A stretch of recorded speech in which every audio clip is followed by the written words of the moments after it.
नमस्कार साथियों। साथियों, आज मैं आया हूँ मेरे पड़ोस के गांव जो कि हरियाणा में पड़ता है, सोत्रबट्टू।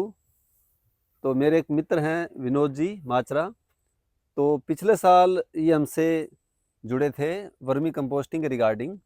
तो उनको आग्रह करूँगा अपना परिचय दीजिए, उसके बाद बाकी बात करेंगे। हाँ जी विनोद जी। नमस्कार जी। मेरा नाम विनोद कुमार है। गांव बट्टू खुर्द या सोत्रबट्टू है। ये हमारा आखिरी गांव है जी, हरियाणा की बॉर्डर जो पंजाब के साथ लगती है उस पे, और फतेहाबाद डिस्ट्रिक्ट है जी। तो आपने ये जो आपकी उम्र कितनी होगी पहले ये बताइए। मेरी उम्र 61 साल है जी अब, और मैंने पिछले साल खेती शुरू करी थी 60 साल का होने के बाद। तो अपना पहले फैमिली बैकग्राउंड बताइए थोड़ा सा भी, परिवार में कौन कौन है और कितनी जमीन आपके पास यहाँ पे है। फैमिली बैकग्राउंड तो किसानी से ही है जी। और मेरे पास 40 एकड़ ज़मीन है यहाँ सोत्रबट्टू में। मैं लगभग 20-25 साल पहले खेती करता था। वैसे मैं सिविल इंजीनियर हूँ, और मेरे बच्चों की पढ़ाई के लिए 20 साल के तकरीबन मुझे खेती छोड़नी पड़ी। और मैं बच्चों के साथ पहले अपने लोकल शहर फतेहाबाद, और फिर 10-12 साल में चंडीगढ़ रहा। तो मेरे बच्चे पढ़ लिख गए जी। मेरी बेटी डॉक्टर बन गई, बेटा मेरा इंजीनियर बन गया। दोनों ने यूएस से पढ़ाई की है, अब वो वेल सेटल्ड है। तो फिर मैं गांव में आया हूँ, और यहीं मकान बना के और यहीं अपनी बाप दादाओं की ज़मीन जो पहले मैं ठेके पे देता था उसमें खेती करता हूँ। तो साथियों देखिए, हर एक इंसान का सपना होता है, हर एक पेरेंट्स का सपना होता है कि उनके बच्चे अगर कामयाब हो जाते हैं तो वो एक आराम से ज़िंदगी व्यतीत करें। और जैसे आपने सुना इनके बारे में कि सर, इनकी आपकी ज़मीन का यहाँ पे ठेका क्या चलता है, जो लीज़ का रेट है? हमारे 90,000 प्लस ही है जी ठेका। अब आप देखिए, कैलकुलेशन कीजिए कि अगर 40 एकड़ ज़मीन है और अगर हम इनकम की बात करें तो लगभग 35-36 लाख तो इनका ठेका ही आता है, जो लीज़ का जो रेंट आता है।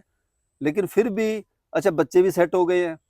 तो आम जो एक इंडियन है, 99% जो इंडियन की जो मेंटालिटी ये होती है कि अगर बच्चे सेट हो जाते हैं और अगर इनकम हमारी एक मेंटेन इनकम आ रही है तो हम खेती तो शायद ना ही करें।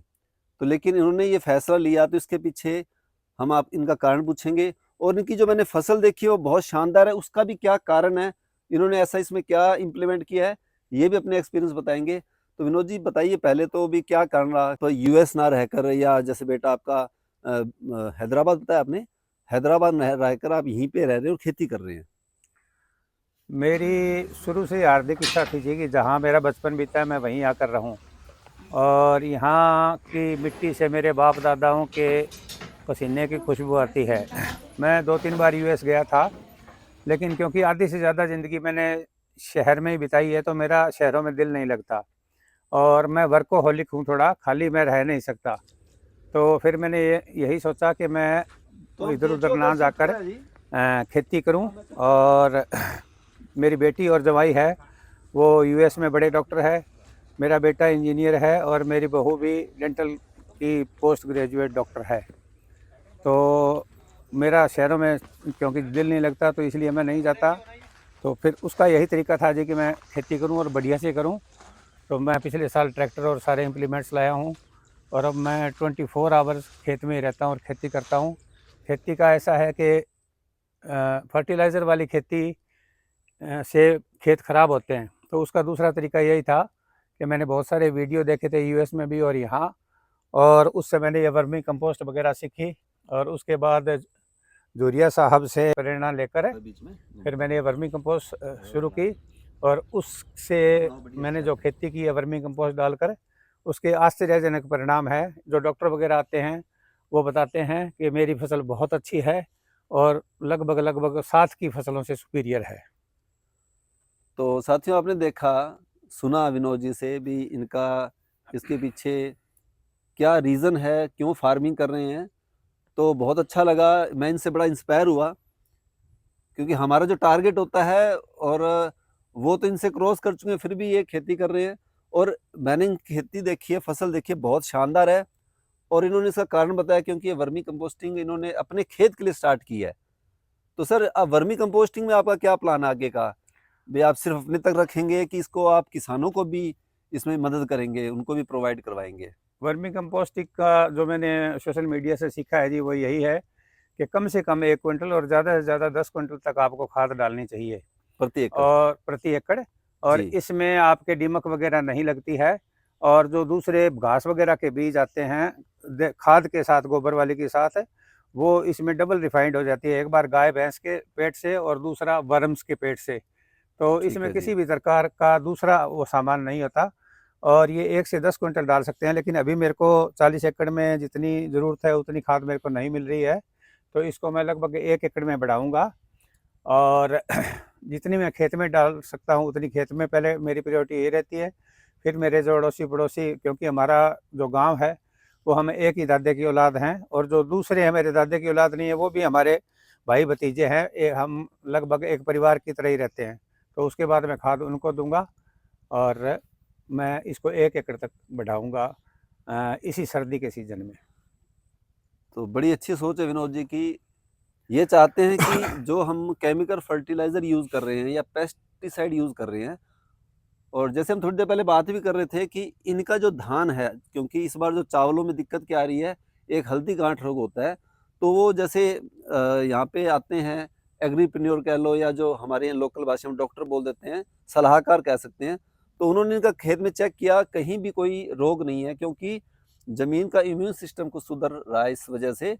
तो ये इसीलिए इसको ऑर्गेनिक फार्मिंग को थोड़ा प्रमोट कर रहे हैं अपने खुद के लिए और अपने आस-पड़ोस साथियों के लिए भी। क्योंकि इनका मानना है कि 40 एकड़ में ये खुद अगर अपना खेत के लिए कर लें तो भी एनफ है। तो मुझे बड़ा अच्छा लगा इनसे बात करके। तो किसानों के लिए एक संदेश दीजिए जी आप। वर्मी कंपोस्ट की तरफ चलिए आप और नेचुरल खेती की, ऑर्गेनिक खेती की तरफ जाइए। ज़्यादा से ज़्यादा हो सके फर्टिलाइज़र हम कम यूज़ करें। और डिकम्पोज़र वगैरह भी मैंने खेत में तैयार करता हूँ मैं, और उसको भी मैं अपने खेत में डालता रहता हूँ, ताकि हमारा स्वास्थ्य ठीक रहे और देश की आर्थिक हालात सुधर सके। तो विनोद जी अगर आपको परेशानी ना हो तो अपना कॉन्टैक्ट नंबर बता दीजिए, ताकि लोग इंस्पायर होके आपसे कुछ सलाह भी ले सकते हैं और आपका फार्म का एड्रेस बता दीजिए ताकि कोई विज़िट करना चाहे, तो यहाँ पे आप विज़िट कर सकें। प्लीज़ बता दीजिए फार्म नंबर। का एड्रेस है जी भट्टू खुर्द, तहसील व जिला फतेहाबाद। और मेरे मोबाइल नंबर है जी 9416047007। तो साथियों, मैं इनसे बड़ा इंस्पायर होता हूँ, मैं कई बार इनसे मिलने आता हूँ इसके रिगार्डिंग, क्योंकि खेती का बैकग्राउंड ज़्यादा मेरा नहीं है, खेती के बारे में मेरे से ज़्यादा जानते हैं, तो कई बार मैं इनसे सलाह भी लेता हूँ। ये काफ़ी और भी चीज़ें साथ तैयार करते हैं, वेस्ट डिकम्पोज़र वगैरह, या इन्होंने कई चीज़ें और भी एंजाइम वगैरह मँगवाए थे। तो आप प्लीज़, आपको इनका जो ये खेती की तरफ आए हैं, तो इनका डिसीज़न कैसा लगा तो आप कमेंट करके बताइए और इनको वेल विशेस दीजिए ताकि अपने मतलब इस खेती के मुकाम को बहुत अच्छे तक लेके जाएँ और प्रेरणा बने सबके लिए। तो जल्दी मिलते हैं नेक्स्ट इन्फॉर्मेटिव वीडियो के साथ। धन्यवाद। Thank you.